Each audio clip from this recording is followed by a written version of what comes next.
മത്തായിയുടെ സുവിശേഷം 19-ാം അധ്യായം 27-ാം മത്തായിയുടെ സുവിശേഷം 19:27.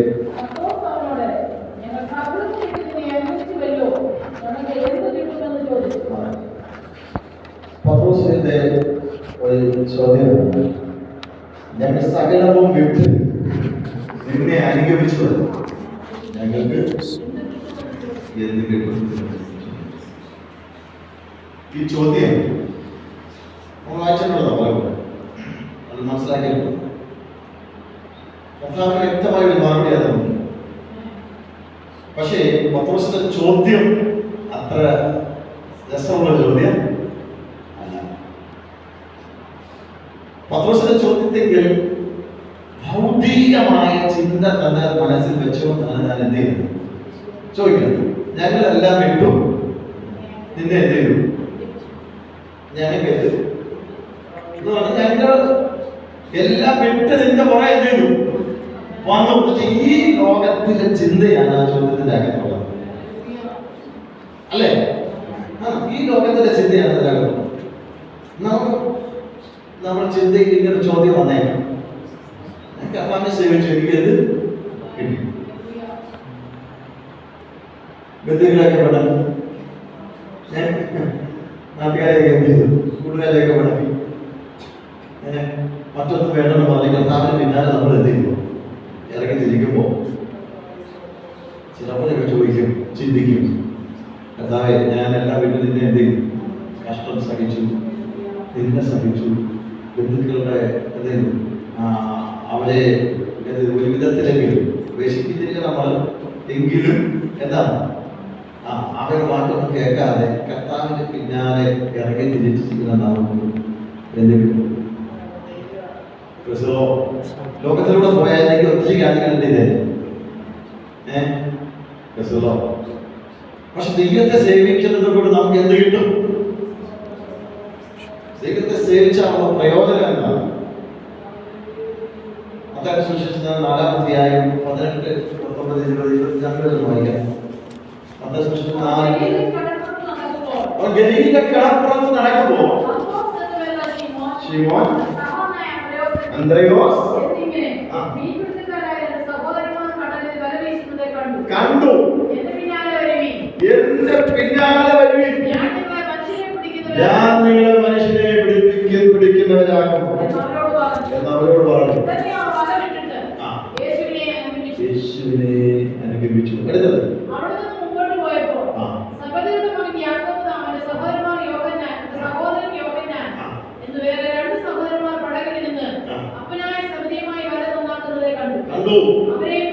അവരെ വിളിച്ചു,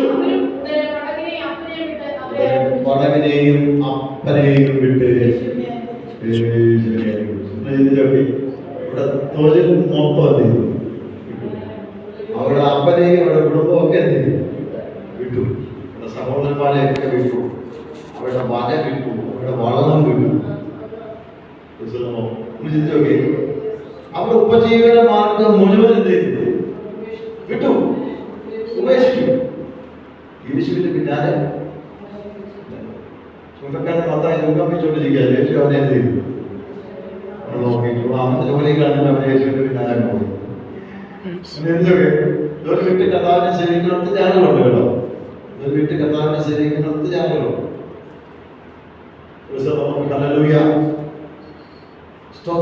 അതിനേക്കാളൊക്കെ വലുതാണ് എന്താ? കർത്താവിന്റെ വേല. ശ്രേഷ്ഠമാണ് കർത്താവിന്റെ വേല. അങ്ങനെ ഒരു നിയോഗം പലർക്ക് ദൈവം കൊടുക്കുന്നുണ്ട്. വാക്ക് ദൈവം കൊടുക്കുന്നു. എനിക്കറിയാം, എൻ്റെ അടുത്ത സ്നേഹിതന്റെ മകളും നൈസായിട്ട് ജോലിയൊക്കെ കിട്ടിക്കഴിഞ്ഞാൽ നല്ല എന്താണ്? നല്ല സാധനമല്ലേ? എവിടെ ഏത് രാജ്യത്തിൽ പോകാം. രണ്ടുപേരും ജോലി വിട്ട് കർത്താവിനെ എന്ത് ചെയ്യും?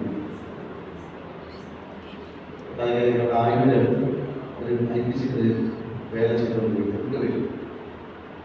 ഉന്നത ജോലി 2-3 ലക്ഷം രൂപ വരുമാനമുള്ള ജോലിയൊക്കെ കിട്ടി കർത്താവിനെ എന്ത് ചെയ്യാം? എന്ത് കിട്ടും? കഥാനെ ശേഖരിച്ചു. എന്ത് കിട്ടും? കഥാനെ കർത്താവിനെ സ്നേഹിച്ചാൽ ഹല്ലേലൂയ, ഈ ലോകത്തിലല്ല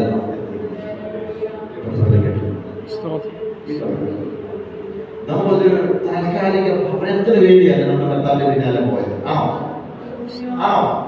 ഒരു ഭവനം കിട്ടുമെന്നാണോ? ഒരു കാറ് കിട്ടുമെന്ന പ്രതീക്ഷയിലാണ് നമ്മൾ പോകുന്നത്? അല്ല. അല്ലെങ്കിൽ കുറെ വസ്തുക്കൾ മേടിക്കാമെന്നുള്ള പ്രതീക്ഷയാണ് നമ്മുടെ ഹൃദയത്തിലുള്ളത്. അല്ലെങ്കിൽ നമ്മുടെ തലമുറകളെ എഞ്ചിനീയർമാരോ ഡോക്ടർമാരോ അങ്ങനെ നല്ല രീതിയിൽ ആക്കാമെന്നുള്ള പ്രതീക്ഷയാണ്.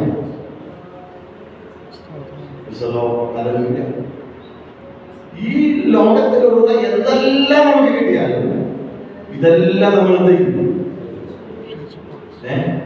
ഇവിടെ ഇട്ടിട്ട് എന്ത് ചെയ്യും? ഞാൻ ഇന്ന് പറയാൻ ഉദ്ദേശിക്കുന്നത് നമ്മുടെ ലക്ഷ്യം ഈ ലോകമാകരുത് എന്നുള്ളതാണ്. നമ്മുടെ ലക്ഷ്യം ഈ ലോകത്തിലെ ഭൗതിക സുഖങ്ങളാകരുത്.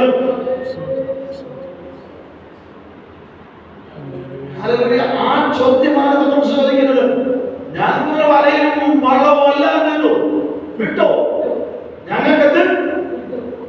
ഈ ലോകത്തിൽ ഏതാണ്ടൊക്കെ വലിയ യേശു വരുമെന്നുള്ള ചിന്തയിലാണ് ഈ ചോദ്യം എന്തെങ്കിലും മനസ്സിൽ ഇങ്ങനെ ചിന്തിച്ച് കിടന്നൊരു ചോദ്യമാണ്.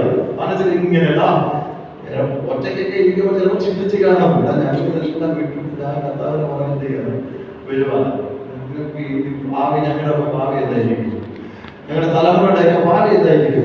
ഞങ്ങളുടെ കുടുംബത്തിന്റെ ഒക്കെ ഭാവി എന്തായിരിക്കും? എങ്ങനെയൊക്കെ ഉപനയങ്ങളായിരിക്കും? ഇന്നൊക്കെയുള്ള ചിന്ത തന്റെ ഹൃദയത്തിന്റെ ഉള്ളിൽ വന്ന് ഹല്ലേലൂയ ഈ ചോദ്യം ചോദിച്ചപ്പോൾ തന്റെ ഹൃദയത്തിന്റെ ഉള്ളിൽ യേശുവിനോട് ആ ചോദ്യത്തിന് ഒട്ടും എന്തില്ല, ചോദ്യമേ യേശുവിനില്ല. പക്ഷെ കൃത്യമായി മറുപടി യേശു പറയുന്നുണ്ട്. യേശു അവരോട് പറഞ്ഞത്, എന്നെ അനുഗമിച്ചിരിക്കുന്ന നിങ്ങൾ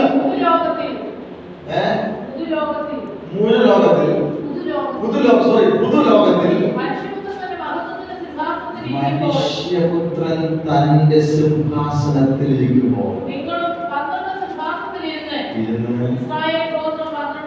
ഇസ്രായേൽ ഗോത്രം 12 ന്യായം വിധിക്കുമെന്ന് കണ്ടോ? ദൈവരാജ്യത്തിൽ, ദൈവത്തിന്റെ ലോകത്തിൽ, പുതിയ രാജ്യത്തിൽ, ദൈവരാജ്യത്തിൽ പ്രവേശിക്കുമ്പോൾ നിങ്ങൾ 12 സിംഹാസനത്തിൽ നിങ്ങൾ ഇരിക്കും. ഈ മൂന്ന് ലോകത്തെ നിങ്ങൾ ചെയ്യും. പദവി എത്ര വലുതാണ്!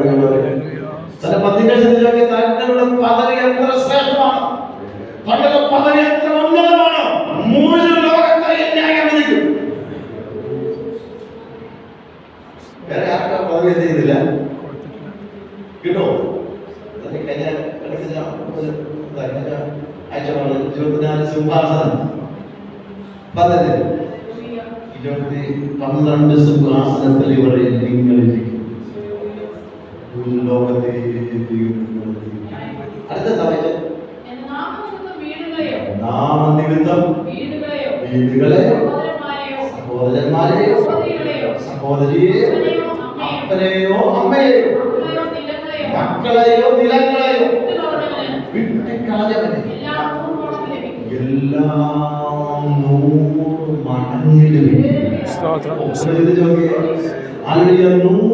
മടങ്ങിൽ ലഭിക്കും. എന്റെ നാമം നിമിത്തം നിങ്ങൾ എന്തെങ്കിലും ഉപേക്ഷിച്ചിട്ടുണ്ടെങ്കിൽ, നിങ്ങൾ എന്തെങ്കിലും വേണ്ടെന്ന് വെച്ചിട്ടുണ്ടെങ്കിൽ 100 മടങ്ങ് പ്രതിഫലം ദൈവം തരുമെന്ന്. മാത്രമല്ല നിത്യജീവനായി നിങ്ങൾ അവകാശമാക്കും. ഇതിൽ കൂടെ ഭാഗ്യത്തോ ഈ ലോകത്തിന്റെ നന്മയാണ്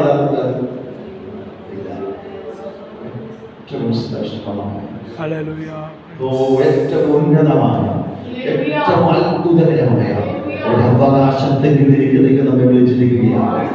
അതുകൊണ്ട് പ്രിയമുള്ളവരെ നമുക്ക് തിരിച്ചറിയാം. ചിലരൊക്കെ ഭവനത്തിൽ നിന്നൊക്കെ എന്ത് ചെയ്യും? ഇറക്കി സാക്ഷികളൊക്കെ നമ്മൾ കേൾക്കാറുണ്ട് അല്ലേ? അതല്ല, കഷ്ടം സഹിച്ചിട്ടും കർത്താവിന് വേണ്ടി നിൽക്കുന്ന എത്രയോ നൂറാളുകൾ പറയാം. യേശുവിന്റെ കഷ്ടം സഹിച്ച് ഉപദ്രവം സഹിച്ച് വീട്ടിൽ തന്നെ ഇറക്കി വിട്ടു. നമ്മുടെ ദേവദാസനുണ്ട്, നിങ്ങളൊക്കെ കേട്ടിട്ടുണ്ട്, ബനാൻസിയസ് പറഞ്ഞ ദേവദാസനൊക്കെ കേട്ടിട്ടുണ്ട്. അദ്ദേഹം ഒരു ഫസ്റ്റ് ചെയ്ത പ്രാവശ്യം അദ്ദേഹത്തിന്റെ സ്വദേശം എന്ന് പറഞ്ഞാൽ ഞാൻ മുമ്പ് ഇരുന്ന സ്ഥലത്തിൽ നമ്മൾ ആ ഏരിയയിൽ അദ്ദേഹം ഒരു വലിയ എന്താണ് ഗുണ്ടയായിരുന്നു. ഇവിടെ വെട്ട് നടത്തിയിട്ട് പോലീസ് ഇവിടെ തപ്പുമ്പോൾ പുള്ളി കായലിൽ കൂടെ നീതി അപ്പുറത്ത് ദൃഷ്ടിച്ചെല്ലേ പുള്ളിയാണ് രക്ഷിക്കോട്ടു സാറിന്റെ അദ്ദേഹം പ്രാർത്ഥിച്ച് രക്ഷിക്കപ്പെട്ടു. പുള്ളിയുടെ വീട്ടിൽ നിന്ന് പുള്ളിയിൽ ഇറങ്ങി സഹോദരങ്ങളും അമ്മനും സ്വന്തം മകനെ പോലെ ആ ലിവിങ്സ് സാർ അദ്ദേഹത്തെ എന്ത് ചെയ്തു? സ്വന്തം മകനെ വളർത്തി അദ്ദേഹത്തിന്റെ വീട്ടിൽ വെച്ചായിരുന്നു കല്യാണം നടത്തി. ഹൈസ്കൂളിൽ വിട്ട് പഠിപ്പിച്ച് എല്ലാം ഹൈസ്കൂളിൽ വിട്ട് പഠിപ്പിച്ച് ഇന്ന് ശ്രേഷ്ഠമായ നിലയിൽ അവരെത്തിയാണ്. ചിന്തിച്ചോക്കെ ഒരു ഗുണ്ടയുടെ കാര്യമാണ് പറഞ്ഞത്. അവിടെ കൺവെൻഷൻ വെച്ചപ്പോൾ അദ്ദേഹം വന്ന് എന്ത് ചെയ്തു? മേഖല ഡയറക്ടറൊക്കെ ആയിരുന്ന വ്യക്തിയാണ് മധ്യമേഖല. ദൈവം ആത്മാവിൽ ആ ശുശ്രൂഷയിൽ ദൈവം തന്നെ എന്ത് ചെയ്തു? ഉയർത്തിക്കൊണ്ടുവരുവാനായിട്ട് ദേശത്തിനൊരു സാക്ഷിയുണ്ട്. ദേശത്ത് നമ്മുടെ മക്കളൊക്കെ നല്ല രീതിയിൽ വിദേശരാജ്യങ്ങൾ മുമ്പായിട്ട് താമസിക്കുന്നത്. മക്കൾക്കൊക്കെ ആ ദേശത്തിനകത്ത് വലിയ അനുഭവം എന്ന് പറഞ്ഞാൽ അവരുടെ ബന്ധുക്കളൊക്കെ ആ ദേശത്തുണ്ട്. ദൈവം അവരെ നിത്യരാജ്യത്തിന് വേണ്ടി, നിത്യജീവന് വേണ്ടി, നിത്യജീവന് വേണ്ടി, നിത്യതയ്ക്ക് വേണ്ടി ദൈവം അനുഭവം. ഇതുപോലെ നമ്മൾ തിരിച്ചറിഞ്ഞോണം. നമ്മൾ ഇവിടെ ദൈവം നമുക്ക് നന്മ തരുന്നെങ്കിൽ അത് സന്തോഷത്തോടെ മേടിച്ചോണം. വേണമെന്ന് ഞാൻ സന്തോഷത്തോടെ മേടിച്ചോണം. അതുകൊണ്ട് ഞാൻ എന്നല്ല എന്തിനൊന്നുമല്ല. പക്ഷെ ഈ ലോകത്തിലെ നന്മയേക്കാൾ വലുത് നിത്യതയാണ്. നിത്യരാജ്യമാണ്, നിത്യതയാണ്. ദൈവിക ആത്മീയമായ ലോകത്തിലേക്കാണ് പ്രവേശിക്കാൻ പോകുന്നത്. ഈ ലോകത്തിൽ എന്തെങ്കിലും നഷ്ടപ്പെടുത്തിയിട്ടുണ്ടെങ്കിൽ ദൈവം ചെയ്യും. എന്നിട്ട് അടുത്ത വാക്യം വായിക്കുന്നതാണ് നിത്യതയും അവകാശമാകും. എങ്കിലും മുമ്പന്മാർ പലരും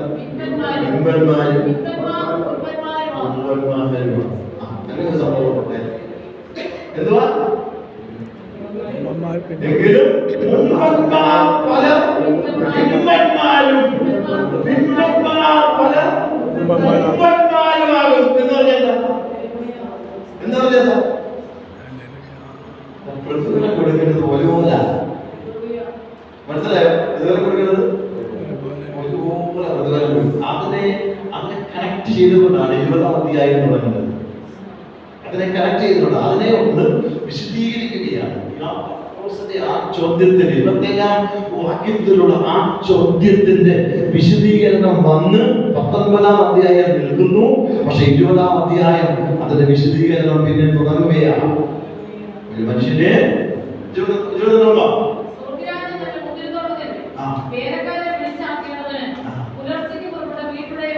വീട്ടുടയവനെ സന്ദർശിക്കുകയാണ്.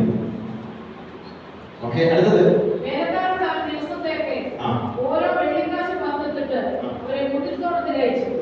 ഓരോ വെള്ളിക്കാശും പറഞ്ഞിട്ടു അതിരാവിലെ വേലക്കാരൻ ചെല്ലുകയാണ്.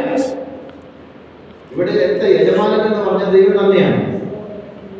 മുന്തിരിത്തോട്ടമാണ് ഈ ലോകം. ഇത് മനുഷ്യരെ ദൈവം വേലയ്ക്ക് വേണ്ടി എന്ത് ചെയ്യാണ്? വിളിക്കുന്നതാണ്, അയക്കുന്നത് മുന്തിരിത്തോട്ടത്തിലേക്കാണ്. മുന്തിരിത്തോട്ടത്തിലേക്കാണ്. ഒരു ഉപമയാണ്. മുന്തിരിത്തോട്ടത്തിലേക്ക് രാവിലെ ചെന്ന് എന്ത് ചെയ്തു? കുറെ ആളുകളെ പറഞ്ഞു. അവർ ഒരു എഗ്രിമെന്റ് ചെയ്തു. ഇന്നത്തെ ദിവസം രാവിലെ മുതൽ വൈകിട്ട് വരെ പകൽ ജോലി ചെയ്താൽ നിങ്ങൾക്ക് എന്ത് ചെയ്യാം? വെള്ളിക്കാശ് തരാം. ഓക്കെ, നല്ല അവരെന്ത് ചെയ്തു? അവര് ബാധിച്ചു കാണും. ഞങ്ങൾക്ക് ഇത്ര കിട്ടിയെങ്കിലേ ഞങ്ങൾ എന്ത് ചെയ്യുള്ളൂ, പോകുള്ളൂ എന്നൊക്കെ അവരെന്ത് ചെയ്താണ്. അങ്ങനെ യജമാനനും ഈ ജോലിക്കാരും തമ്മിൽ സമ്മതിച്ചുറപ്പിച്ചു. റെഡി, ഞാൻ റെഡി. അങ്ങനെ പോയി. പിന്നെന്താണ്? 3 മണി നേരത്ത് പുറപ്പെട്ടു എന്ന് മറ്റു ചിലർ ചന്തയിൽ രാവിലെയും അവരോട് വിലയൊന്നും കൂലിയൊന്നും പറഞ്ഞു കൊടുക്കത്തില്ല. ന്യായമായത് എന്ത് ചെയ്യാം? ന്യായമായത് കൂലി കൊടുക്കില്ല. പക്ഷെ ആദ്യത്തെ അവരോട് എന്ത് ചെയ്തു? കൂലി പറഞ്ഞൊപ്പിച്ചു. ആ കൂലി കൊടുത്താൽ പോലെ കൂലി വല്ലാതെ പറഞ്ഞൊപ്പിച്ച് ആ കൂലി കൊടുത്താൽ പോലെ കൂടുതൽ കൊടുക്കേണ്ട കാര്യത്തിന് ഇല്ല. ആ കൂലി കൊടുത്താൽ മതി. 9 മണി നേരത്തും 6 മണി നേരത്തും 9 മണി നേരത്തും 11 മണി നേരത്തും അങ്ങനെ തന്നെ അവിടെ ചെയ്യും.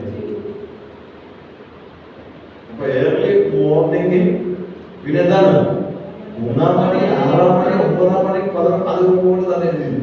ഈ 11 മണി നേരത്ത് പറഞ്ഞവരെ മിക്കവാറും എന്ത് ചെയ്യും? ആ ഈവനിങ് ടൈമിന് അവർക്ക് പിന്നെ സമയമൊന്നുമില്ല. 1 മണിക്കൂർ 2 മണിക്കൂർ കുറച്ച് സമയമുള്ളൂ പിന്നെ ജോലി. അവരോട് പറഞ്ഞ ന്യായമായി എന്ത് ചെയ്യും? ഇല്ലേ? പിന്നെ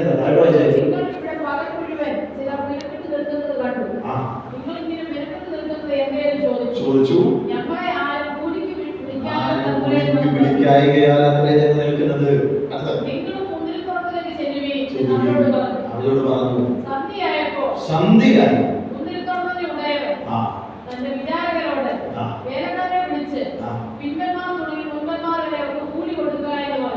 കൂലി കൊടുത്തപ്പോ ആരെ വിളിച്ചു?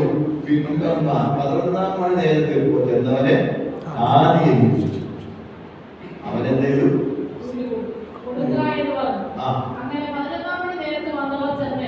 ഓരോ വെള്ളിക്കാശ് ഉറക്കമെങ്കിൽ സന്തോഷമായിരിക്കും. കുറച്ച് ജോലി ചെയ്തോളൂ, കുറച്ച് അധ്വാനിച്ചോളൂ, കുറച്ച് നിങ്ങൾ കഷ്ടപ്പെട്ടുള്ളൂ. പക്ഷെ ഞങ്ങൾക്ക് ഒരു വെള്ളിക്കാശ് ലഭിച്ചു. ഒരു ദിവസം 3 കൂലി ലഭിച്ചിരിക്കുന്നു.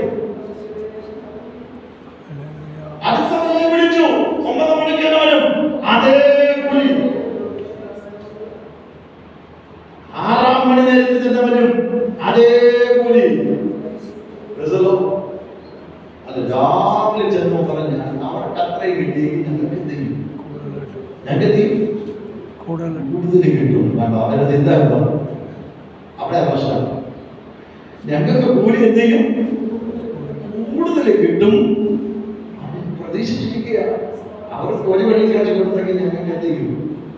2 കിട്ടാൻ സാധ്യതയുണ്ട്.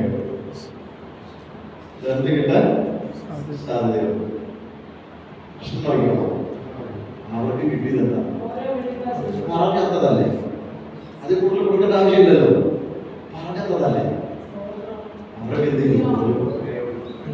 ആ പറഞ്ഞു വായിച്ചേ. അധികം കിട്ടുമെന്ന് നിരൂപിച്ചു. അവർക്ക് ഓരോ വെള്ളിക്കാശ് കിട്ടി.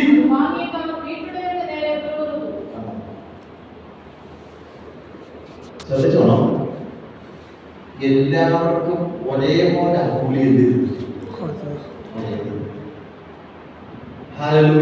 പക്ഷെ ജോലി ചെയ്തത് എന്തായിരുന്നു? ഏറ്റക്കുറച്ചിൽ ഉണ്ടായിരുന്നു. എല്ലാവരും ഒരേ ഇടത്താണ് ജോലിക്ക് പോയത്. എല്ലാവരും എന്ത് ചെയ്തു? യജമാനൻ വിളിച്ചതാണ്. പക്ഷെ കൂലി കൊടുത്തപ്പോലും ഒരേപോലെ കൂലി. സ്തോത്രം. ഒരേപോലെ കൂലി കൊടുത്തു. എടാ, ഞാൻ അന്യായമായിട്ട് എന്തെങ്കിലും നിന്നോട് ചെയ്തോ? കൂലി പറഞ്ഞോ തല്ലേ പോയത്. ആ കൂലി കുറച്ച് കൊടുത്താണെങ്കിൽ എന്താണ് യജമാനൻ അനീതി കാണിച്ചത്? ഇല്ലേ?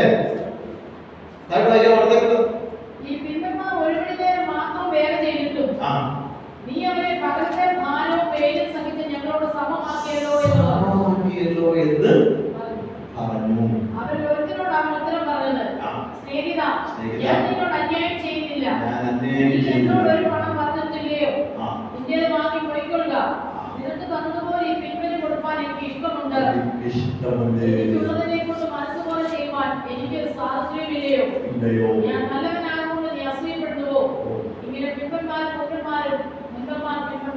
കണ്ടോ? അതല്ലോ, നീ എന്താ അസൂയപ്പെടുന്നേ? നീ എന്താ പുറകുറിക്കുന്നത്? ഹല്ലേലൂയ, സ്തോത്രം. നിനക്ക് കിട്ടാനുള്ളത് നിനക്ക് കിട്ടിയില്ലേ? ഹല്ലേലൂയ. മറ്റുള്ളവന് കൊടുക്കാൻ എനിക്ക് നല്ല മനസ്സും എനിക്ക് കരുണയുണ്ട്. എന്റെ സ്വാതന്ത്ര്യത്തിന് അനുസരിച്ച് എനിക്ക് ചെയ്യാൻ എനിക്ക് കഴിയില്ല.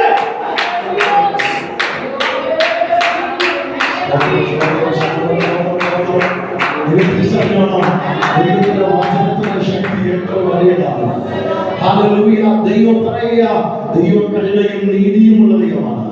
ഹല്ലേലൂയ, സ്തോത്രം. അതുകൊണ്ട് ദൈവത്തിന്റെ മനസ്സാണ് ഒരേപോലെ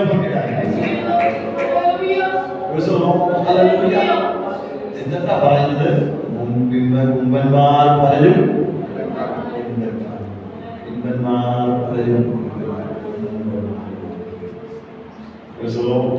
ഇതുപോലെ നമ്മളെ തന്നെ ഒന്ന് ചിന്തിച്ചു ഓർമ്മയുള്ളവരെ എന്തെങ്കിലേക്ക് ഏൽപ്പിക്കുവാനായി ഇടയായിരിക്കണം.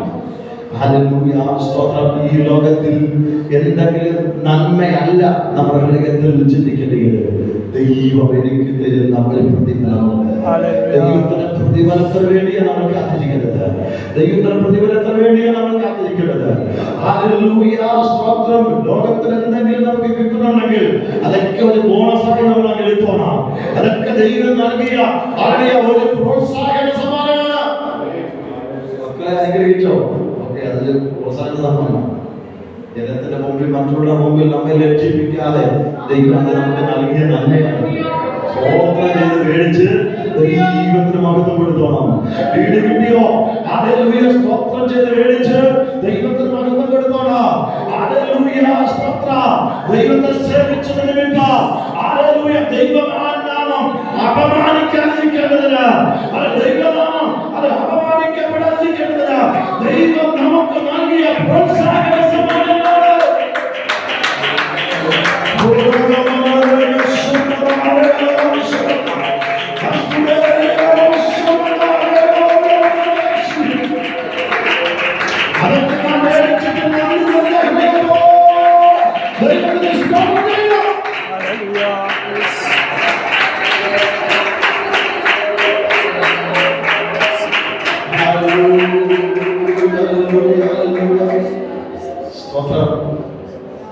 ദൈവത്തിന് കൊടുക്കാൻ അവനെന്താ അത്രയും കൊടുത്തത്? ഇവനെന്താ ഇത്രയും കൊടുത്തത്?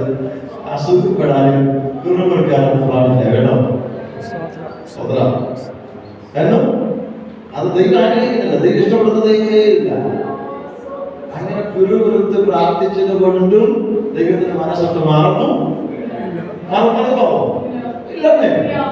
ഇന്നത്തെ യജമാനൻ അറിയാൻ ഞാൻ നീതിയായിട്ട് എന്ത് ചെയ്യുന്നത്? അവൻ അത്രയും കൊടുക്കാൻ എനിക്ക് മനസ്സുള്ളൂ. എന്നാ നിന്റേത് ഞാൻ എടുത്തു കൊടുത്തതുമില്ല. നിന്റേത് ഞാൻ കൃത്യമായിട്ട് എന്ത് ചെയ്യോ? നിന്റെ കയ്യിൽ ഏൽപ്പിച്ചോ. അധികം കൊടുക്കാൻ എനിക്ക് മനസ്സുണ്ട്.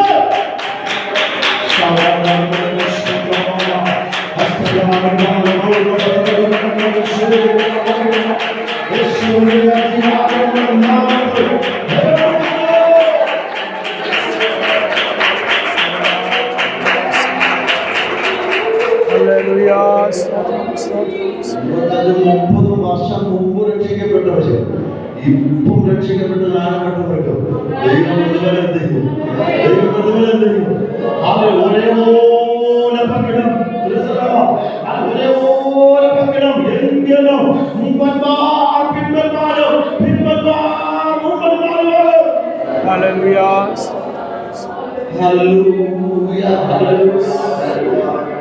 ദൈവത്തിന്റെ ഇഷ്ടമാണ്. ദൈവത്തിന്റെ ഹല്ലേലൂയ, സ്തോത്രം, വിശ്വസ്തതയാണ്. മുദ്രിച്ചോ ദൈവം എല്ലാവർക്കും നീതിയോടെ ദൈവം. പക്ഷെ നമ്മുടെ പ്രവർത്തികൾ എന്തെയ്യണം? നിലനിൽക്കണം. നമ്മുടെ പ്രവർത്തികൾ നിലനിൽക്കുന്ന പ്രവർത്തികളായിരിക്കണം. നമ്മുടെ പ്രവർത്തികൾ വെന്തുപോകുന്ന പ്രവർത്തികൾ ചെയ്താൽ തീയിലൂടെ ശോധന ചെയ്ത് തീയിലൂടെ ശോധന കഴിക്കും അല്ലേ? പടി ക്രിസ്തു എന്ന പാറയിന്മേൽ അടിസ്ഥാനത്തിന്മേലാണ് നമ്മൾ എന്തെത്തിക്കുന്നത്? പണിതിരിക്കുന്നു. ആ പ്രവർത്തികളെല്ലാം, നമ്മുടെ പ്രവർത്തികളെല്ലാം ഒന്നതെയും ശോധന ചെയ്യും. തീയിലൂടെ ഉണ്ട് ശോധന. ഇല്ലേ? ശോധന ചെയ്യും. ശോധന ചെയ്തിട്ട് പോകും. വെന്തു പോകുവാണെങ്കിൽ ഇല്ലേ? ഒന്നുമില്ല തോന്നാ. ആ എത്ര വാക്യം പറയണം? ആ വാക്യം 3:14. ഓക്കെ, അത് വായിക്കുന്നത് എങ്ങനെയാണ്? വായിക്കണം. നിലനിൽക്കുന്നു എങ്കിൽ കേട്ടോ, ഒരുവൻ ചെയ്യുന്ന പ്രവൃത്തി നിലനിൽക്കുന്നെങ്കിൽ പ്രതിഫലം കിട്ടും. വെന്തു പോയെങ്കിൽ അതിന് ഛേദം വരും. താൻ രക്ഷിക്കപ്പെടും. തീയിലൂടെ കടന്നു പോകണം. കേട്ടോ, നമ്മുടെ പ്രവൃത്തി തീയിലൂടെ ശോധന ചെയ്യും. അപ്പോൾ നമ്മൾ എന്ത് ചെയ്യരുത്? വെന്തുപോകരുത്. നമ്മുടെ പ്രവർത്തികൾ വെന്തുപോകരുത്. തീയിലൂടെ കടത്തിവിടുന്ന നമ്മുടെ പ്രവർത്തികൾ വെന്തുപോകരുത്. അങ്ങനെ വെന്തുപോകാതിരിക്കണമെങ്കിൽ പ്രതിഫലം കിട്ടും. പിന്നെ അല്ല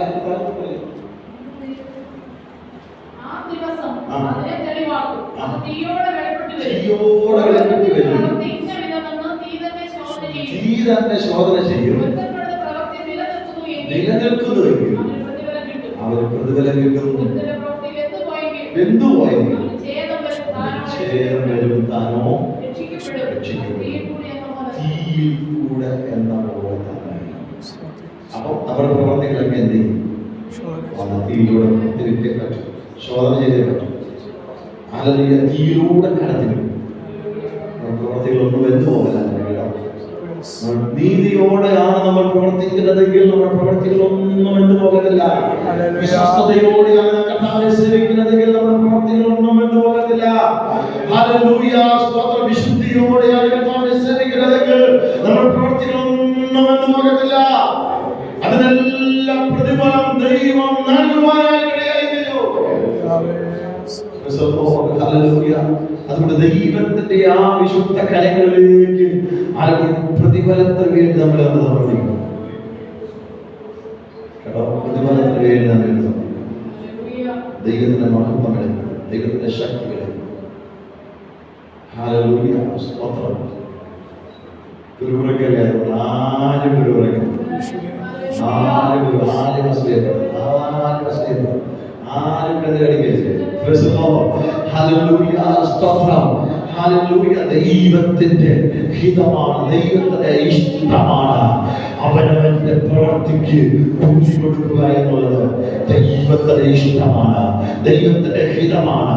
ദൈവത്തിന്റെ മനസ്സ് മാറ്റാൻ വേണ്ടി ചിന്തിച്ചാൽ ഒരു നാളും മാറ്റാൻ കഴിയത്തില്ല.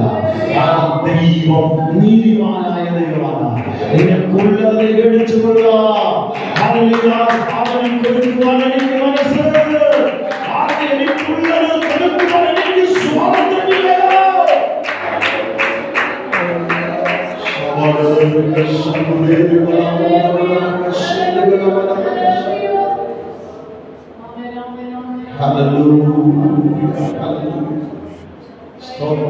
ദൈവത്തിന്റെ രാജ്യത്തിൽ നാം വരുമ്പോൾ ശ്രദ്ധിച്ചോളണം. ദൈവം നമുക്ക് എന്ത് ചെയ്യും? ഈ അപ്പസ്തലന്മാർക്ക് മാത്രമല്ല കേട്ടോ, നമുക്കുമുണ്ട് ദൈവത്തിന്റെ രാജ്യത്തിൽ സ്ഥാനം. ഈ 12 പേർക്ക് മാത്രമല്ല ഉള്ളത്, 24 അല്ലെങ്കിൽ 24 30 പേർക്ക് മാത്രമല്ല, നമുക്കുണ്ട് കിരീടം. നമുക്കുണ്ട് കിരീടം. അവനവന്റെ പ്രവർത്തിക്ക് അവനവൻ ശരീരത്തിലിരിക്കുമ്പോൾ ചെയ്തത് നല്ലതാകിലും തീയതാകിലും അതിന് തക്കവണ്ണം പ്രാപിക്കേണ്ടതിനെ നാം എല്ലാം ക്രിസ്തുവിന്റെ ന്യായാസനത്തിന്റെ മുമ്പിൽ നിൽക്കേണ്ടി വരും.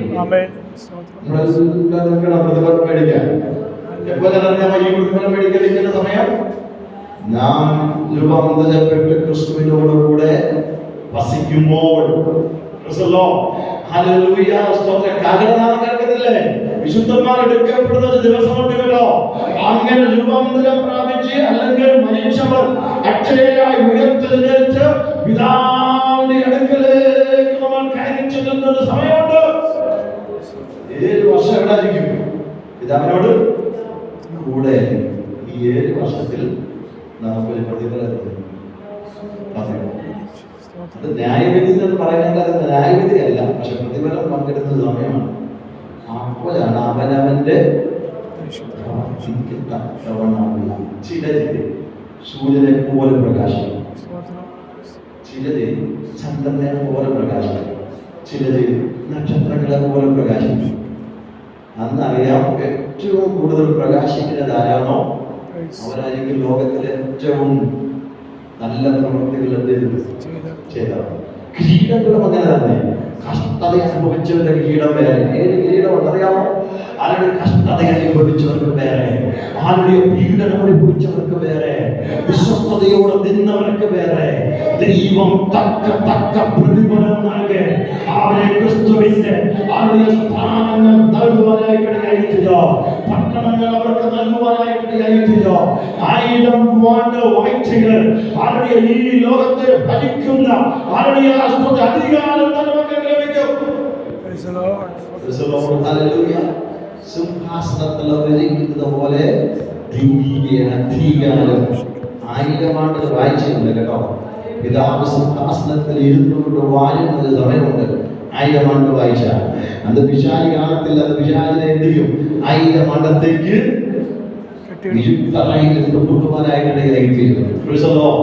നീതിയോടെ ഭരിക്കുന്ന രാജ്യം. ആ രാജ്യത്തിൽ നമ്മൾ സ്തോത്രം ഭരണം നടത്തുവാനായിട്ടിടയായിത്തീരും. ഇതുപോലെ നമുക്കൊരു പ്രതിഫലമുണ്ട് നിശ്ചയം, നമുക്കൊരു നന്മയുടെ നിശ്ചയം. ഇവിടെ നമ്മൾ തീരുകയല്ല, നമ്മൾ നിത്യതയിലേക്ക് നിത്യരാജ്യത്തിന് വേണ്ടി നമ്മൾ ഒരുങ്ങുകയാണ് ചെയ്യുന്നത്. ഇതുപോലെ നമ്മൾ തിരിച്ചറിയട്ടെ, അത് നമ്മൾ ദൈവരാജ്യത്തിന് വേണ്ടി എന്തൊക്കെ നഷ്ടപ്പെടുത്തിയോ 100 മടങ്ങായത് നമ്മുടെ അടുക്കിലേക്ക്, 100 മടങ്ങായത് നമ്മുടെ അടുക്കിലേക്ക്. ദൈവത്തിന്റെ നീതിയാണ് കേട്ടോ, ദൈവത്തിന്റെ സ്നേഹമാണ്, ദൈവത്തിന്റെ കരുതലാണ്. ഇതുപോലെ നമ്മളത് തിരിച്ചറിഞ്ഞോണം. കർത്താവേ, ഞാൻ ദൈവരാജ്യത്തിന് വേണ്ടി നിൽക്കുന്നത്, ഞാൻ ദൈവരാജ്യത്തിന് വേണ്ടി ശക്തിയോടെ നിൽക്കുവാൻ എനിക്ക് ദൈവം കൃപ നൽകണമേ. നഷ്ടങ്ങളുടെ കണക്ക് നമ്മൾ എന്ത് ചെയ്യില്ല, ചിലപ്പോൾ നഷ്ടം ഉണ്ടായേക്കാം, പക്ഷെ നമ്മുടെ നഷ്ടങ്ങൾ ദൈവം നാളെല്ലാം ബാക്കി തീർക്കാം. പാട്ടുകാരൻ പാടുന്നില്ലേ, നഷ്ടങ്ങളിലും എന്ത് ചെയ്യല്ലേ, കണ്ണുനീരിലും എന്ത് ചെയ്യല്ലേ, അതറിയണല്ലേ, ഞാനെന്നും നിന്റെ ദൈവം, നീ എന്നും എന്റേതാണ്. നഷ്ടങ്ങൾ ചിലപ്പോൾ വന്നേക്കാം, കർത്താവിന്റെ നാമനിമിത്തം നഷ്ടങ്ങൾ വന്നേക്കാം, കർത്താവിന്റെ നാമനിമിത്തം അപമാനങ്ങൾ വന്നേക്കാം. ഹല്ലേലൂയ, സ്തോത്രം. പക്ഷേ അത് ഇരട്ടിയായി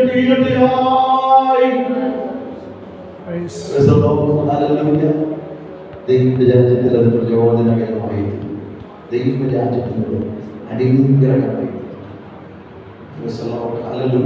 അതുകൊണ്ട് ജോലി ചെയ്യുന്ന നല്ല പണികളാണ്. ജോലി നമുക്ക് കഴിയുന്നിടത്തോളം നമുക്ക് ചെയ്യാൻ കഴിയണം. വിശുദ്ധിയോടെ കർത്താവിനെ സേവിക്കുവാൻ കഴിയണം, മഹത്വത്തോടെ കർത്താവിനെ സേവിക്കാൻ കഴിയണം. ആ പാട്ടുകാരൻ പിന്നെ പറയും, നിന്റെ വിശ്വാസമോ അംഗം വരികയില്ല, അത് പ്രാപിക്കും നിശ്ചയം. അത് പ്രാപിക്കുമ്പോൾ ലാഭമായി. ചിന്തയുണ്ടോ? കർത്താവിനെ സേവിച്ചതുകൊണ്ട് എനിക്ക് നഷ്ടമാകുമെന്നും ആർക്കെങ്കിലും ചിന്തയുണ്ടോ? അങ്ങനെ ഒരിക്കലും ഉണ്ടാകല്ലേ. കർത്താവിനെ സേവിച്ചതുകൊണ്ട് എനിക്ക് ഇന്നൊക്കെ നഷ്ടം ഉണ്ടായെന്ന് ആരെങ്കിലും ചിന്തിക്കുന്നുണ്ടെങ്കിൽ എന്ത് പകൽ ആ ചിന്ത പുറത്തുകളാ, മനസ്സിൽ നിന്ന്, ഹൃദയത്തിൽ നിന്ന്, ചിന്തയിൽ നിന്ന് അത് വലിച്ചെറിയുകളാ. ഇല്ല, എന്റെ നഷ്ടത്തെ ലാഭമാക്കുക. എന്റെ ദൈവം വിശ്വസ്തനായ ദൈവമാണ്, എന്റെ ദൈവം സർവശക്തനായ ദൈവമാണ്. അവിടുത്തെ ഒന്നിനും കുറവില്ല, അവിടുത്തെ ഭണ്ഡാരത്തിൽ ഒന്നിനും കുറവില്ല. അവിടുത്തെ ധനത്തിന്റെ മഹത്വത്തിനൊത്തവണ്ണം നമ്മുടെ ബുദ്ധിമുട്ടൊക്കെയും തീർത്തത് അവിടുത്തെ ധനത്തിന്റെ മഹത്വത്തിന് ഒത്തവണ്ണം നമ്മുടെ ബുദ്ധിമുട്ടുകളൊക്കെയും തീർക്കുന്നത്. പക്ഷെ ഭൂമിയിൽ നമ്മൾ മുറുകല്ലേ, ഈ ഇവിടെ നമ്മൾ ഓരോരെങ്കിലും ചെറിയ കാര്യത്തിന് വേണ്ടി ഓരോരുത്ത് ആരുടെ അങ്ങനെ എന്തെങ്കില്ല. ദൈവം നമുക്ക് ചില നന്മകൾ വെച്ചിട്ടുണ്ട്. ദൈവം നമുക്ക് പ്രതിഫലം വെച്ചിട്ടുണ്ട്. ആ പ്രതിഫലം നമ്മൾ ഇല്ലാതാക്കരുത്. പ്രതിഫലം ഇല്ലാതാക്കരുത്. വിശ്വസ്തയോടെ ആത്മനിറവിൽ സേവിച്ച് കർത്താവിനെ സേവിക്കുക. ദൈവത്തിന്റെ ആത്മാവ് നൽകട്ടെ. ആ നഷ്ടങ്ങളിലും പതലിന്റെ ആ പാട്ടിന്റെ ഒന്ന് ജനടികൾ നമുക്ക് ദൈവത്തെ സ്തുതിച്ച് നമുക്ക് അതിൽ പ്രാർത്ഥിച്ച് നിർത്താം. നഷ്ടങ്ങളിലും കണ്ണുനീരിലും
ഹല്ലേലൂയ.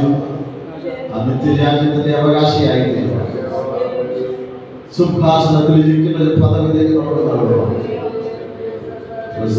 ആ പ്രതിഫലം പ്രാപിച്ച് നിത്യരാജ്യത്തിന് വേണ്ടി ശക്തമായി നിൽക്കുക. ദൈവത്തിലെ ആത്മാവ് എല്ലാവർക്കും കൃപ നൽകട്ടെ, ശക്തി നൽകട്ടെ. ആഗ്രഹിക്കുകയും പ്രാർത്ഥിക്കുകയും ചെയ്യുന്നു. ഹല്ലേലൂയ. സ്തോത്രം. കണ്ണുകളെ പ്രാർത്ഥിക്കാം. സ്തോത്രം സ്തോത്രം സ്തോത്രം. ലോകരക്ഷിതാവായ യേശുക്രിസ്തു മുഖാന്തരം ഞങ്ങൾ നിത്യമായി സ്നേഹിക്കുന്ന സ്വർഗീയ പിതാവായ ദൈവമേ, 2025 വർഷം ജനുവരി മാസം 3-ാം തീയതി വെള്ളിയാഴ്ച ദാനമായി നൽകിയ കൃപയോർത്തിന് ഞങ്ങൾ അങ്ങയെ സ്തുതിക്കുന്നു, സ്തോത്രം ചെയ്യുന്നു. കഴിഞ്ഞ വർഷം ഞങ്ങൾ അത്ഭുതമായ കർത്താവ് നടത്തിയത് ഉള്ളും കൈ ഞങ്ങൾ വഹിച്ചല്ലോ. ഈ പുതിയ വർഷത്തിൽ 3-ാം പകൽ കാണുവാനൊക്കെ വൻകൃപയ്ക്കായി സ്തോത്രം ചെയ്യുന്നു. അനേക ജീവിതങ്ങൾ, അനേക യൗവനക്കാർ, കുഞ്ഞുങ്ങൾ, മാതാപിതാക്കൾ കർത്താവ് ലോകം വിട്ടു പോയപ്പോൾ മറ്റനേകർ ആശ്രിതമേ അഭയം തേടുമ്പോൾ, മറ്റനേകർ ഭവനങ്ങൾ താവേ സ്തോത്രം കിടപ്പിലായിരിക്കുമ്പോൾ ഞങ്ങളോട് താവെ കാണിച്ച കരുണയ്ക്കായി, ദയയ്ക്കായി, വിശ്വസിക്കായി ഞങ്ങൾ അങ്ങയെ സ്തുതിക്കുന്നു, സ്തോത്രം ചെയ്യുന്നു. നൽകപ്പെട്ട ആയുസ്സായി സ്തോത്രം, ആരോഗ്യത്തിനായി സ്തോത്രം ചെയ്യുന്ന ഞങ്ങളുടെ കൃപകൾക്കായി സ്തോത്രം. ഇന്ന് പകലുള്ള ദൈവം വിശ്വസിച്ച് അനുഭവിപ്പാൻ ഞങ്ങളോട് കാണിക്കുന്ന എല്ലാ ദീർഘക്ഷമയ്ക്കായി ഞങ്ങൾ സ്തുതിക്കുന്നു, സ്തോത്രം ചെയ്യുന്ന ഞങ്ങളുടെ ഭവനങ്ങളിൽ ദൈവസഭയിൽ താവെ കണ്ണുനീരില്ലാതെ ഞങ്ങൾ എന്നോട് ഉള്ളെങ്കിൽ വഹിച്ചല്ലോ.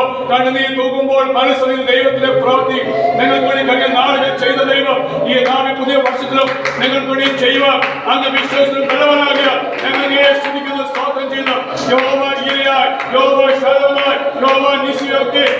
കഴിഞ്ഞ നാളുകൾ നിങ്ങൾക്ക് വേണ്ടി ഇറങ്ങി വന്ന ദൈവം, നിങ്ങൾക്ക് വേണ്ടി അത്ഭുതങ്ങൾ ചെയ്ത കർത്താവ് ഈ വർഷവും നിങ്ങൾക്ക് വേണ്ടി, ഞങ്ങളുടെ കുടുംബങ്ങൾക്ക് വേണ്ടി, കുഞ്ഞുങ്ങൾ യൗവനക്കാർക്ക് വേണ്ടി, അതായത് മാതാപിതാക്കൾക്ക് വേണ്ടി, ദൈവസഭയ്ക്ക് വേണ്ടി, കർത്തദാസന്മാരുടെ കുടുംബങ്ങൾക്ക് വേണ്ടി ചെയ്യുവാൻ അങ്ങ് വിശ്വസ്തനാകിയ ബലവാനാകിയ ഞങ്ങൾ അങ്ങേ സ്തുതിക്കുന്നു, സ്തോത്രം ചെയ്യുന്നു.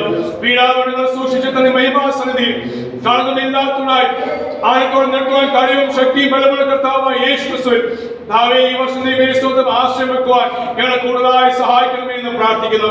യഹോവ ആശ്രയം വഹിക്കുന്ന മനുഷ്യൻ ഭാഗ്യവാൻ എന്ന വചനം പറയുമ്പോൾ യഹോവയെ തന്നെ ആശ്രയമായിരിക്കാൻ ഞങ്ങളെ സഹായിക്കണമേ എന്ന് പ്രാർത്ഥിക്കുന്നു. വെള്ളിയാഴ്ച പകൽ കടന്നതല്ല ദൈവജനത്തിനായി സ്തോത്രം ചെയ്ത്, കുടുംബങ്ങൾക്കായി സ്തോത്രം ചെയ്ത് ഓരോരുത്തരെയും അനുഗ്രഹിച്ച് പ്രാർത്ഥിക്കുന്നു. ഞങ്ങൾ നന്നായി അറിയുന്ന കർത്താവിന്റെ സന്നിധാനങ്ങളായിരിക്കുന്നത് ഞങ്ങൾ ആവശ്യം, ഞങ്ങളുടെ ഭാരങ്ങൾ അങ്ങ് അറിയുന്നല്ലോ. ഭാരങ്ങൾ ചുമക്കുന്ന കർത്താവിന്റെ പ്രവൃത്തിക്കായി സ്തോത്രം ചെയ്യുന്നു. ഭാരങ്ങൾ മറന്ന് ഇന്ന് പകൽ കടന്നുപോയി ഞങ്ങൾ ഓരോരുത്തരെയും സഹായിക്കണമേ എന്ന് പ്രാർത്ഥിക്കുന്നു. വരാൻ സാധിക്കാത്ത ഭവനങ്ങളായിരിക്കുന്നവർക്കായി സ്തോത്രം, സ്കൂളിൽ കോളേജിൽ പോയ കുഞ്ഞുങ്ങൾക്കായി ശ്രദ്ധിക്കുന്നു, ജോലിയിൽ പോയവർക്കായി സ്തോത്രം, അവരെല്ലാം അനുഗ്രഹിച്ച് പ്രാർത്ഥിക്കുന്നു. ദൂരസ്ഥരായിരിക്കുന്ന കുഞ്ഞുങ്ങൾക്കായി, യൗവനക്കാർക്കായി, സഹോദരി സഹോദരന്മാർക്കായി, ദേവദാസന്മാർക്കായി, കുടുംബങ്ങൾക്കായി സ്തോത്രം, അവരെല്ലാം അനുഗ്രഹിച്ച് പ്രാർത്ഥിക്കുന്നു. അവരായിട്ട് ദേശത്ത് ദാരിദ്ര്യം അവരെ അനുഗ്രഹിക്കണമേ, കർത്താവിനെ ആശ്രയിച്ചുകൊണ്ട് മുന്നേറുക അവരെയും സഹായിക്കണമേ എന്ന് അങ്ങോട്ട് പ്രാർത്ഥിക്കുന്നു. ഭാഷനായി സ്തോത്രം, ജോലാനിക്കായി ശ്രദ്ധിക്കുന്നു, കുഞ്ഞുങ്ങൾക്കായി സ്തോത്രം, കുടുംബമായി അവരെ അനുഗ്രഹിച്ച് പ്രാർത്ഥിക്കുന്നു. ഈ വർഷം ദൈവസഭയായി തീരുമാനിച്ചിരിക്കുന്ന ഓരോ പ്രവർത്തനങ്ങളും, ഓരോ കൂട്ടായ്മയും ഒരു മുടക്കമില്ലാതെ നടത്തപ്പെടുവാൻ 12 മാസവും അങ്ങനെ ആത്മാവിനെ സഹായിക്കണമേ എന്ന് പ്രാർത്ഥിക്കുന്നു. അങ്ങനെ കൃപയാലും അങ്ങനെ ആത്മശക്തിയാൽ മുന്നേറുവാൻ, ദേശം നേടിയെടുപ്പാൻ, ആത്മാക്കളുടെ വിടുതൽ കാരണമായി തീരുവാൻ, അനേകം വിടുവിക്കപ്പെടുന്ന അനുഭവങ്ങൾ, അനേക കുടുംബങ്ങൾ രക്ഷപ്രാപിക്കുന്ന അനുഭവങ്ങൾ ഞങ്ങളോട് കരുണാണിച്ച് നൽകണമേ എന്ന് അങ്ങോട് പ്രാർത്ഥിക്കും. കഴിഞ്ഞ വർഷം ഏകദേശം 8 മാസങ്ങൾ ഓരോ മാസവും കടന്നു പ്രവർത്തിപ്പാൻ കർത്താവ് സഹായിച്ചു. ഞങ്ങൾ പ്രവർത്തിച്ച ഓരോ ദേശങ്ങളിൽ കർത്താവ് കൊടുത്ത ട്രാക്റ്റുകൾ ഞങ്ങൾ ഘോഷിച്ച വചനം, സുവിശേഷം അത് ജീവിതത്തിൽ വിടുതലായി തീരുവാൻ, സൗഖ്യമായി തീരുക, അതിന്റെ പ്രതിഫലം നന്മകൾ ഈ വർഷം കണ്ട് അനുഭവിപ്പാൻ സഹായിക്കണമേ എന്ന് പ്രാർത്ഥിക്കുന്നു. അനേകം രക്ഷിക്കപ്പെടുന്നത്, സ്നാനപ്പെടുന്നത്, ആത്മനിർഭരത്തിൽ അനുഭവിക്കുന്ന അനുഭവങ്ങൾ അണികളോട് കരുണാണിച്ച് വെളിപ്പെടുത്തണമേ, അനുഭവിപ്പാൻ സഹായിക്കണമേ എന്ന് അങ്ങോട്ട് പ്രാർത്ഥിക്കുന്നു. കഴിഞ്ഞ ദിവസങ്ങളിൽ 3 ദിവസത്തെ കോൺഫറൻസിൽ കുഞ്ഞുങ്ങൾ സൗരിസോർമാരൊക്കെ ആത്മനിർഭരം പ്രാപിച്ചല്ലോ, ബലം നിമിത്തമായി പ്രാപിച്ചല്ലോ, അത് അംഗത്തോടെ നിലനിർത്തുവാൻ അവരെല്ലാം സഹായിക്കണമേ, അവരുടെ കുടുംബങ്ങളെ ദൈവസഭയെ സഹായിക്കണമേ എന്ന് അങ്ങോട്ട് പ്രാർത്ഥിക്കുന്നു. ആത്മഭാരം ഞങ്ങൾക്ക് നൽകണമേ എന്ന് അങ്ങോട്ട് പ്രാർത്ഥിക്കുന്നു. ഇന്ന് വചനം ശക്തമായി സംസാരിപ്പാൻ, പങ്കുവെക്കുവാൻ, ശുശ്രൂഷിപ്പാൻ അങ്ങനെ ദാസനെ ബലപ്പെടുത്തിക്കായി സ്തോത്രം. ഞങ്ങൾ കേൾപ്പിച്ച പോലെ ഹല്ലേലൂയ ഞങ്ങൾ സകലവും വിട്ട് അനുഗമിച്ചല്ലോ. ഞങ്ങൾക്ക് എന്ത് കിട്ടും? ഹല്ലേലൂയ ഈ ലോകത്ത് ജീവിപ്പാൻ ആവശ്യമുള്ള എല്ലാ നന്മകൾ നൽകുക അങ്ങ് വിശ്വസനാകിയ സ്തോത്രം. അങ്ങയുടെ ഓർപ്പ് അതാണല്ലോ, അങ്ങയുടെ വാഗ്ദത്തം അതാണല്ലോ. ജീവനും ഭക്തിക്കും വേണ്ടതെല്ലാം ഞാൻ നിങ്ങൾക്ക് തരും, അന്നുള്ള ആഹാരം ഞാൻ നിങ്ങൾക്ക് തരും. എന്നാൽ അതിന്റെ സ്വർഗരാജ്യത്ത് ഞങ്ങൾ കേൾപ്പിച്ചുള്ള താവേ പ്രതിഫലങ്ങൾ ഉള്ളതായി ഞങ്ങൾ അങ്ങേ സ്തുതിക്കുന്നു. അതിനുവേണ്ടി ആ പ്രതിഫലം വേണ്ടി താവെ പ്രവർത്തിപ്പാൻ, അധ്വാനിപ്പാൻ നിങ്ങളെല്ലാം സഹായിക്കണമേ എന്ന് അങ്ങോട് പ്രാർത്ഥിക്കുന്നു. താവെ ഈ ശോധന ചെയ്യുമ്പോൾ ഞങ്ങൾ ആരും താവെ സ്വന്തം അതേ പ്രവർത്തികൾ വെന്തുപോകാൻ ഇടപെട്ടതേ എന്ന് പ്രാർത്ഥിക്കുന്നു. അല്ലെങ്കിൽ താവെ പൊന്നു താവെ ശുദ്ധീകരിച്ചെടുക്കുന്ന പോലെ ഈ നാളിൽ കഷ്ടതയിൽ കൂടി ഞങ്ങൾ കടന്നു പോകുമ്പോൾ അതേപ്പം അങ്ങേ മഹത്വപ്പെടുത്തുവാൻ, അങ്ങേ ചാരുവാൻ, പ്രാർത്ഥനകളുടെ ജീവിതം കഴിയുവാൻ, അതാ ആരാധിക്കുന്ന താവേ അതേപോലെ ജീവിതങ്ങളായി തീരുക, ഒരു ധ്യാനിക്കുന്നതായി തീരുക, കർത്താവിന്റെ പേരിൽ പങ്കുള്ളതായി തീരുവാൻ ഞങ്ങൾ എല്ലാ കുടുംബങ്ങളെ കർത്താവ് സഹായിക്കണമേ എന്ന് ഞങ്ങൾ പ്രാർത്ഥിക്കണം. മുമ്പന്മാരായിത്തീരുന്ന അനുഭവത്തിൽ എല്ലാവർക്കും ഒരുപോലെ അതേ ഭീതിച്ച് കൊടുക്കുന്ന അതേ പ്രതിഫലം കൊടുക്കുന്ന ദൈവത്തെ ആ ന്യായമായ ദൈവത്തിന്റെ സ്വഭാവത്തിനായി സ്തുതിക്കുന്ന സ്വാഗതം ചെയ്തു. ഞങ്ങൾ ആരും പിരിപ്പെടുക്കുന്നതായി തീരുവാൻ ഇടപെട്ടതേ എന്ന് പ്രാർത്ഥിക്കുന്നു. പിരിപ്പെടുപ്പ് നിമിത്തം അനേക അതേ അതിന് വിശ്വാസികൾ അനേക സ്വയംമക്കള് പട്ടുപോയ വചനങ്ങൾ പഠിപ്പിക്കുന്നല്ലോ. ഞങ്ങൾ ആരും പിരിപ്പെടുന്നതായി തീരുവാൻ ഇടപെടാതാണ് അതേ ഉള്ളതെത്ത സംതൃപ്തിയോടെ ജീവിപ്പാൻ ഞങ്ങളെ സഹായിക്കുന്നതിനോട് പ്രാർത്ഥിക്കുന്നു. ആത്മീയമായ ബാധ്യമായ സാധ്യമായ ശാരീരമായ ദൈവസഭയുടെ ഓരോ കുടുംബങ്ങളെയും കുഞ്ഞുങ്ങളെയും യൗവനക്കാരെയും മാതാപിതാക്കളെയും ഞങ്ങളുടെ കുടുംബത്തൊക്കെ അനുഗ്രഹിച്ച് പ്രാർത്ഥിക്കുന്നു. സഭയിലായി മറ്റുള്ള അവർക്ക് ഏൽപ്പിച്ച ശുശ്രൂഷകളായിരിക്കുന്നല്ലോ. അവരുടെ ശുശ്രൂഷകൾ ആ സഭകൾക്ക് ദേശങ്ങൾക്കെല്ലാം ഒരു അനുഗ്രഹം ആശ്വാസം വിടലാക്കി തീർക്കണമേ എന്ന് പ്രാർത്ഥിക്കണം. ഈ വർഷം താവേ സ്വതന്ത്ര ഞങ്ങൾ ചെയ്തെടുപ്പാനുള്ള ഓരോ കാര്യം ചെയ്തെടുപ്പാനുള്ള കൃപ ആലോചന അങ്ങനെ വ്യക്തമായി നൽകണമേ ഞങ്ങൾ പ്രാർത്ഥിക്കുന്നു. കേരളത്തിനായി പ്രാർത്ഥിക്കുന്നു, ഇന്ത്യക്കായി പ്രാർത്ഥിക്കുന്നു, ഭരണാധികാരികൾക്കായി സ്വാഗതം ചെയ്യുന്നു. എല്ലാ പ്രവർത്തനങ്ങൾക്കായി കത്തദാസൻ കുടുംബങ്ങൾക്കായി സ്വാഗതം ചെയ്യുന്നു. അതാവ് അങ്ങനെ വരെ താമസിച്ചാൽ ഞങ്ങൾ താവെ ആയുഷ്മാരി നൽകിയ ഈ മാസം അവസാനങ്ങളുടെ ജനകൺവെൻഷനായി സ്തോത്രം. അത് വലിയ അനുഗ്രഹമായി തീരുക, വിടലായി തീരുവാൻ അനുഗ്രഹമായി തീരുവാൻ വലിയ ദൈവം പ്രവർത്തിക്ക് കാരണമാക്കി തീർക്കണമേ എന്ന് ഞങ്ങൾ പ്രാർത്ഥിക്കുന്നു. അതിനുവേണ്ടി അധ്വാനിക്കുന്ന പ്രാർത്ഥിക്കുന്ന എല്ലാ ദേവദാസന്മാരെയും ദൈവമക്കളെയും കുടുംബങ്ങളെയും സഭകളെയും കർത്താവ് അനുഗ്രഹിക്കണമേ എന്ന് ഞങ്ങൾ പ്രാർത്ഥിക്കണം. കർത്താവിന്റെ പ്രവർത്തികൾക്കായി സ്തോത്രം, പ്രാർത്ഥനയ്ക്കായി സ്തോത്രം, അനുഗ്രഹിക്കായി സ്തോത്രം. സകലം ഞങ്ങൾക്ക് ജീവൻ നൽകിയ ക്രിസ്തുയേശുവിന്റെ നാമത്തിൽ തന്നെ ആമേൻ. സ്തോത്രം സ്തോത്രം സ്തോത്രം സ്തോത്രം സ്തോത്രം